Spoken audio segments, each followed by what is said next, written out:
Hello friends, good morning. आजच्या व्लॉगमध्ये तुम्हा सगळ्यांचे खूप खूप स्वागत आहे. तर सकाळची वेळ आहे आणि सगळं वातावरण बाहेर घरात एकदम फ्रेश आहे. थंड थंड हवा येत आहे आणि सकाळच्या वेळी माझी चाललेली आहे देवपूजा. कारण आज श्रावण महिन्यातला 3रा गुरुवार आहे. तर आज गुरुवारचा उपवास असल्यामुळे घरातलं वातावरण सुद्धा अजूनच फ्रेश आहे. कारण पूजा पाठ होते, घरात कुठलीही पूजा मांडली जाते तेव्हा घरातलं वातावरण खूप छान असतं. आज तसंच आहे माझं पण. तर आता सध्या घरी मी एकटीच आहे. सगळेजण गेले आपल्या आपल्या मार्गाने, मुलं पण शाळेत गेले. हे सुद्धा नाईट शिफ्ट करून आले होते तर जेवण करून झोपून गेले. पप्पा बाहेर गेलेले आहेत आणि माझी देवपूजा चाललेली आहे. तर मित्रांनो, चला तर मग आजची पूजा बघूया आपण कशी मांडली. तर साधी सोपी अशी पूजा मी नेहमीप्रमाणे मांडलेली आहे. तर मुलांना सगळ्यांना शाळेत पाठवून सकाळची घरातली साफसफाई काढून शांतीने देवपूजा चालू आहे माझी. कारण पोरं शाळेत गेल्यानंतरच होतं. लोक रोज सकाळी सकाळी उठून आधी उठल्या देवपूजा करून घेतात, पण मला तर तसं शक्य होत नाही. कारण माझी शांतीने देवपूजा तेव्हाच होते जेव्हा घरात कोणी नसतं. सगळे आपल्या आपल्या मार्गाने गेले का आपल्याला पण मग शांततेने आपलं काम करता येतं. नाहीतर मध्ये मध्ये खूप अडथळा येतो. सारखं काहीतरी चालू असतं. मुलांचं चिडचिड होते, खूप राग येतो. त्याच्यामुळे मग शांतीने देवपूजा करते मी. आणि आता नैवेद्य वगैरे काय ठेवलेला नाही. तर इथं आपली गुरुवारची पूजा मांडलेली आहे. आणि आजच्या पूजेमध्ये आपल्या शेतातली फळं मांडलेली आहेत. आपल्या घरची फळं मांडलेली, सीताफळ आहे, आंबा आहे. तर आज देव सुद्धा खुश होणार आहे. आणि इथं आरती वगैरे लावून अगरबत्ती केली, रांगोळी केली आणि पूजा झालेली आहे.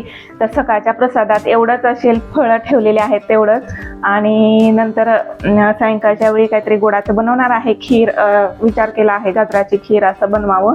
तर असं करणार आहे. उपवास तर रात्रीच्या वेळी, सायंकाळच्या वेळीच उपवास तर सोडतो आपण. तर रात्री कथा पोथी वाचून नंतर आरती करून देवीची मग उपवास सोडणार आहे. तर आता पूजा केलेली आहे आणि आता इथं असंच देवासमोर बसून राहायची इच्छा होते. कारण खरोखर देवाकडे बघून एकदम फ्रेश वाटतं, प्रसन्न वाटतं आणि असं बसून जायची इच्छा होते. तर व्लॉग आता शूट करायचा काय विचार नव्हता, पण विचार केला की बा एवढं छान वातावरण आहे, एवढं प्रसन्न वाटतंय, तर आता शूट करूया आपण. तर आज काय देवाला माळा वगैरे करायला वेळ नाही भेटला, तर फुलंच वाहिलेली आहेत मी आणि अशी साधी सोपी पूजा केलेली आहे. तर आज सकाळी सकाळी अशी शेवग्याच्या शेंगेची भाजी बनवली होती. आपल्या शेतातल्या शेंगा आहेत त्याच्यामुळे एकदमच भाजी पण मस्त लागणार आहे आज. तर मला उपवास सायंकाळी सोडायचा आहे त्याच्यामुळे मी भाजी थोडीशीच केली आणि हे जेवण करून झोपलेले आहेत. तर दुपारी फक्त पप्पाच आहेत. आता पोळ्या पण केलेल्या आहेत आणि तर तुळशीला पाणी घालून तुळशीची सुद्धा पूजा केलेली आहे. असं सांगतात की तुळशीमध्ये शिवलिंग ठेवू नये, कारण तुळस स्त्री आहे आणि शिवलिंग पुरुष आहे, त्याच्यामुळे ठेवू नये.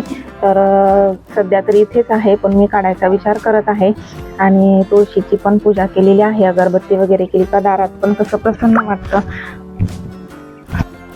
आणि नेहमीप्रमाणे घराचं अंगण समोरचं सकाळी सकाळी मी झाडून पुसून धुवून घेते. ते पण स्वच्छता करून झाली नंतरच पूजा वगैरे केली आहे. आणि इथं दारात अशी स्वस्तिक सुद्धा काढून घेतलेले आहे. तर लक्ष्मीचे पावलं तर अगोदरच मी लावलेली होती, तर स्वस्तिक काढून घेतलं आहे. तर या पावलांवरती आपण फुलं ठेवणार आहोत. कारण आज लक्ष्मीचं आगमन घरात व्हायला हवं, म्हणून लक्ष्मीच्या आगमनाची तयारी आहे. स्वस्तिक काढून घेतलेले आहे. लक्ष्मीच्या पावलांवरती फुलं ठेवलेली आहेत. तुळशीची पूजा करून घेतलेली आहे. आणि घरात आपली पूजा सुद्धा गुरुवारची जी देवीची पूजा असते ती पूजा सुद्धा झालेली आहे इथं.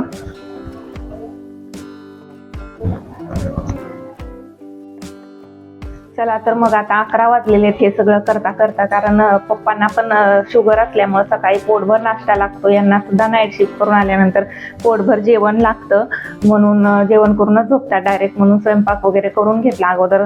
आणि पूजा करायची म्हटलं तर घरं झाडल्याशिवाय, पुसून घेतल्याशिवाय कसं. तर मागच्या अंगणापासून आपलं पुढचं अंगण सुद्धा खूप मोठं आहे आणि अंगणाच्या समोर रोडवरचं सुद्धा झाडून काढावं लागतं. ते एवढं सगळं झाडझूड करून धुवून घेतलं अंगण आणि पुसून घेऊन नंतर स्वयंपाक वगैरे करून मुलांची तयारी आणि सगळं झाल्यानंतर मग मी देवपूजा केलेली आहे. आणि आता कपडे भांडे वगैरे सगळं बाकीच आहे. तर चला तर मग मी आधी करून घेते आणि नंतर आपण भेटूया.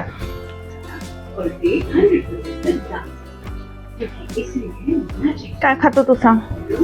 चायनीज सॉस, शेजवान चटणी. काय शेजवान चटणी. माझ्या तोंडात काहीतरी झालंय का? शिवांश बाजरीची भाकरी आणि चिंग्स शेजवान चटणी खातोय. कशी लागते भाकरी? भाकरी कशी लागते? चांगली लागते का? आवडली का तुला? हा, आवडली? तुला आवडली का? वांग्याची भाजी आणि भाकरी आणि शेजवान चटणी. खाऊन घ्या. खाली बसणारी बेटा, खाली बसणं, नीट बसून खाणं व्यवस्थित. हा, आरू पाणी कमी पी, खा आधी. तर दुपारचे 1 वाजलेले आहेत आणि मुलांचा जेवणाचा टाइम झालाय. माझं तर जेवण नाही, आज माझा उपवास असल्यामुळे मी काही जेवणार नाही, पण पोरांचं जेवण चालले आणि बाजरीच्या भाकरी केलेल्या आहेत गरम गरम. थंडीच्या दिवसात बाजरी खायला पाहिजे असते, खूप पौष्टिक असते बाजरी. तर मग आज बाजरीच्या भाकरी केलेल्या आहेत, पण चिंग्स शेजवान चटणी सोबत भाकरी खातायत. भरलेले वांग्याची भाजी रात्री केली होती, तर ती पण थोडीशी शिल्लक राहिली होती आणि सकाळी शेवग्याच्या शेंगाची भाजी केली होती. तर मुलांना ही शेजवान चटणी आणि भाकरी खूप आवडली, तर त्यांचं असं खाणं चालू आहे. शेजवान चटणी सोबत बाजरीची भाकरी. ही चटणी आणि बाजरीची भाकरी खरंच खूप टेस्टी लागते. तुम्ही पण ट्राय करा, एकदा खाऊन बघा, कारण ही खूप जास्त स्पायसी असते आणि बाजरीच्या भाकरीसोबत असं काहीतरी तिखट खायला छान वाटतं. तर हे कॉम्बिनेशन खूपच मस्त आहे. मी तर ट्राय केले, तुम्ही पण ट्राय करा. ही मुगाच्या डाळीची खिचडी बनवली आहे. तर आपल्या आंटी अंकलची तब्येत जरा बरी नाही म्हणून त्यांना बनवून पाठवायची. तर अशी हलकी पातळ मुगाची डाळ आणि तांदळाची खिचडी बनवली, एकदम पातळ अशी, जास्त पाणी टाकून बनवणार आहे. आणि इथं भाजी बनवते. तर हा भाजीचा मसाला बनतोय आपला. कांदा भाजून, कांदा, खोबरं आणि मग बाकीचे मसाले भरपूर, खूप सारा अद्रक, लसूण असं हा मसाला बनवलेला आहे. तर हा मसाला परतून घेते अगोदर, नंतर ह्याच्यात पाणी घालून ग्रेव्ही बनवते आणि मग त्यातमध्ये शेव टाकणार आहे. तर ही लीनाच्या स्टाईलची भाजी आहे. लीनाच्या घरी अशीच भाजी बनते, अशी चटणी केली जाते, लाल चटणी, आणि मग त्यात पाणी टाकून ग्रेव्ही बनवली जाते. त्यात कोणत्याही भाज्या टाकू शकतो. शेवग्याची शेंगा पण वापरून टाकू शकतो, घेवड्याच्या शेंगा पण टाकू शकतो. शेव टाकली का शेवभाजी होते. आणि चिकनसाठी सुद्धा अशी चटणी बनवतात त्यांच्याकडे, तर ही खूप टेस्टी लागते. जरा वेगळी चव येते आणि भाजीला, म्हणून आज जरा वेगळं असं काहीतरी खायची इच्छा होती, म्हणून जरा अशी वेगळी भाजी बनवली. तर आता पोळ्या लाटून घेते, खिचडी होतीच आहे आणि मग नंतर आपल्याला थोडंसं गोड करायचं, तर खीर बनवायचा विचार करते. तर थोडीशी खीर बनवून घेऊया आणि मग देवाला दिवा तर चालूच आहे, अखंड दिवा आज लावलेला होता. तर आरती, पोथी वाचून आरती करून घ्यायची, नैवेद्य दाखवायचा आणि मग जेवण करून घ्यायची.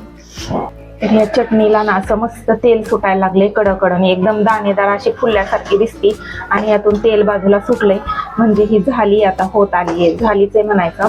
आता हे पाणी, ही चटणी रेडी आहे. आता यात पाणी टाकून आपल्याला बस पाणी उकळलं का नंतर शेव टाकून द्यायची आणि नमक टाकायचं बाकी आहे. तर झाली मग अशी ही भाजी.